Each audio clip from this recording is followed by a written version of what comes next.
Alright, what's up guys? We're at the gym already. We got a squat today. I don't have a lot of words before this workout. The weight I'm supposed to do for my program is pretty daunting today based on how I feel. So all we gotta do, lock in, execute, and I'll let you guys know how it goes. I'm gonna just keep our warm-ups nice and simple. Alright y'all, so here we go. I did a bunch of warm-ups before this, but this is when I first started recording, mostly because I'm just, yapping in the gym with my buddies. 375, couple reps. I can't remember how many I did. 2, 3. Nothing crazy. Like I always say, I'm a big believer that warm-ups should be to get warm, not to get worn out. We had 485 on the bar. I think this is 485. And this is when I'm starting to do singles. I probably did something in between these. And maybe I didn't. I honestly don't know. I just kind of go off of bar speed. And I'm starting my singles a lot earlier than I used to, just to conserve strength, especially for these top end things. That's 551. Here's 585.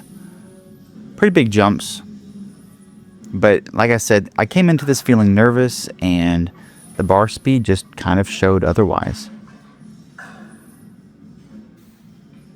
That was pretty good, so I was like, I feel comfortable jumping up to 617. So that's here. Get to see my Grinch gut. But we have 617 pounds on the bar, just locking in. And based how this moves will determine how heavy I truly go for my top set. So if it's slow, we'll keep it conservative. If it's fast, we'll go to that top end of the range.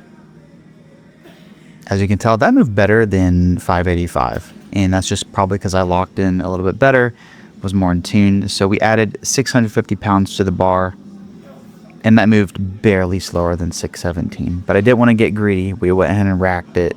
I didn't go any higher. Even though I felt like I had more in me that day, I've got to keep an eye on my fatigue and load management. We've got our back downs, just several sets of 507. And I'll stop the voiceover here.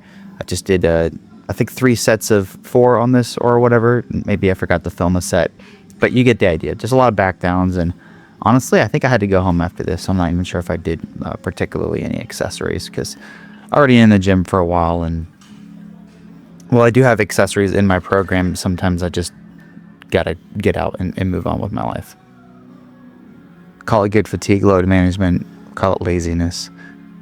As long as I hit my top set and back downs, I'm happy. All right, y'all, pretty solid squat session. I went into this session just feeling nervous. I don't know what it was. I hit 645 a couple weeks ago and I slammed it. And I was a little nervous for that too, but I just had this more like air of confidence. And today, I think it's because I woke up in the middle of the night and didn't get a lot of sleep. It's been tired all day. Haven't been like excited to train. But we just locked in, and I asked ChatGPT for a quick memorable quote to get me through it. And it pulled up something from Marcus Aurelius. Is something along the lines of like, if it can be endured, then endure it, quit complaining. I was like, all right, I need to stop complaining in my head and just freaking do it. And I did. We loaded 650 and I slammed it. It moved like a 7, felt like an RPE 8. So we'll take that. That gives me a lot more confidence on squatting closer to 700 in August. So pretty solid squat session. And tomorrow we have bench. So until next time.